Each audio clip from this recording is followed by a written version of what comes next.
Hello বন্ধুরা, তো চলুন আমি আজ বানিয়েছি মাটন কারি বানিয়েছি কীভাবে এবং বাঙালি স্টাইলে সেটা আজ তোমাদের সাথে শেয়ার করছি। ঘরে থাকা যেই সব আমাদের উপকরণ রান্নাঘরের মধ্যে থাকে সেই সব উপকরণ দিয়েই আমি সামান্য পরিমাণে তেল মশলা দিয়েই কীভাবে আজ বানিয়েছি এই মাটন কারি সেটাই আজ তোমাদের সাথে শেয়ার করব। চলুন বন্ধুরা, আশা করি আমার ভিডিওটা তোমাদের ভালো লাগবে। তো কিভাবে আমি আজ এই সামান্য উপকরণ সামান্য তেল মশলা দিয়ে আজ মাটন কারিটা বানিয়েছি সেটাই আজ তোমাদের সাথে শেয়ার করছি। চলুন তবে দেখা যাক। আমি প্রথমেই আগে মাটনটাকে ভালো করে ধুয়ে পরিষ্কার করে নিয়েছি। এবারে এর মধ্যে আমি দিয়ে দিচ্ছি লবণ, হলুদ গুঁড়ো, একটু লঙ্কার গুঁড়ো অল্প পরিমাণে, আর একটু সামান্য তেল দিয়ে আমি মাংসটা ম্যারিনেট করে আধা ঘন্টার মতো রেখে দেব। আমার ম্যারিনেট করা হয়ে গেছে, দিয়ে আমি আধা ঘন্টার জন্য রেখে দেব। এবার এদিকে আমি ডুমো ডুমো করে পেঁয়াজ কুচি করে নিয়েছি, আর নিয়েছি আলু, টমেটো কুচি, আদা কুচি, রসুন কুচি, আর ক্যাপসিকাম কুচি, আর কাঁচা লঙ্কা। ক্যাপসিকামটা যেহেতু আমার বাড়িতে ছিল আমি তাই দিয়েছি, ক্যাপসিকামটা না দিলেও কোনো অসুবিধে নেই। এবারে আমি একটা গ্যাসের মধ্যে প্রেসার কুকার বসিয়ে দিয়েছি, দিয়ে সামান্য পরিমাণে তেল, ওর মধ্যে আমি চিনি দিয়ে একটা তেজপাতা আর গোটা গরম মশলা ফোড়ন দিয়ে এবার চিনিটা পাক হতে দিয়ে দেব। চিনিটা পাক হয়ে আসলেই আমি এবার ওর মধ্যে দিয়ে দেব রসুনের থেতো করা রসুনটা আমি ভালো করে লাল লাল করে ভেজে নেব।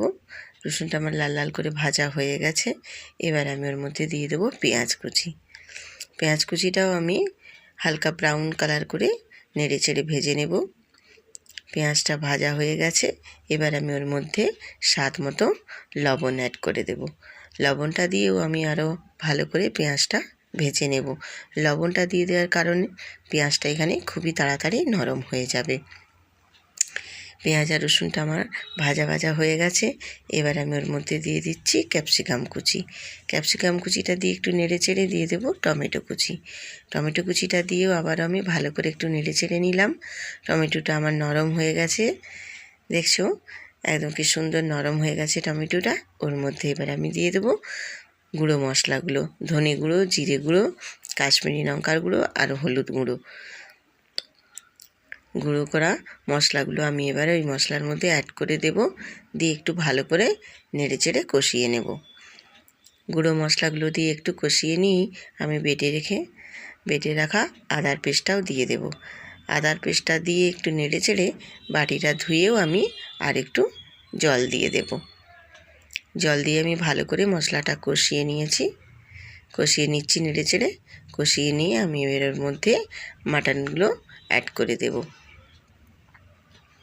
মাটনটা দিয়েও আমি ভালো করে একটু নেড়ে চেড়ে মাটনটা কষিয়ে নেব, কারণ মাটন আর মশলা ভালো করে নেড়ে চেড়ে যতটাই কষানো হবে টেস্ট কিন্তু ততটাই আসবে। আর মাটনটা আমি এখানে বারবার কিন্তু ঢাকনা দিয়ে কষিয়ে নিয়েছি, তোমরাও ঢাকা দিয়ে কষিয়ে নিবে, কারণ ঢাকা দিয়ে কষিয়ে নিলে মাটনের সেন্টটা কিন্তু খুব সুন্দর থাকে। আমার এই যে মাটনটা কষানো হয়ে গেছে, দেখছেন শুকনো প্রায় হয়ে এসেছে। আমি এবার ওর মধ্যে কাঁচা লঙ্কাগুলো অ্যাড করে দেব, আর এখানে দিয়ে দেব ভেজে রাখা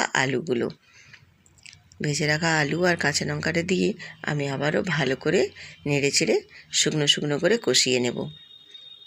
আমি এর আগেও বলেছি মাটনটা যত ভালো কষানো হবে মাটনের টেস্ট কিন্তু ততটাই ভালো আসবে।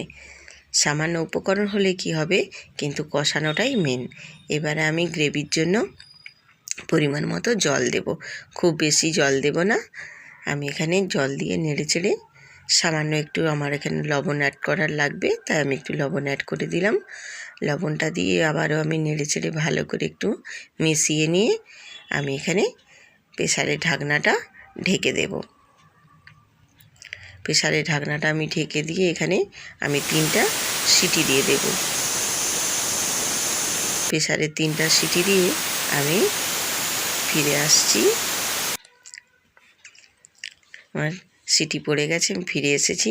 দেখুন বন্ধুরা কত সুন্দর হয়েছে, যেমনি সুস্বাদু তেমনি কিন্তু কালারও হয়েছে, খেতেও কিন্তু খুবই সুস্বাদু। দেখছেন কত সুন্দর হয়েছে। আমি এবার সার্ভ করে দিচ্ছি। দেখুন সামান্য ঘরে থাকা উপকরণ দিয়েই এত সুন্দর মাটন কারি করা যায়, সেটাই আজ তোমাদেরকে শেয়ার করছি। বন্ধুরা যদি ভালো লাগে আমার ভিডিওগুলো তাহলে লাইক কমেন্ট শেয়ার করে পাশে থেকো বন্ধুরা, এবং ফুল ওয়াচ করে দিও। কত সুন্দর হয়েছে বন্ধুরা, দেখছেন। এইভাবে একবার বাড়িতে বানিয়ে দেখো, খেতে কিন্তু খুবই সুস্বাদু হয়। আজ এই পর্যন্ত, বাই বাই, টাটা।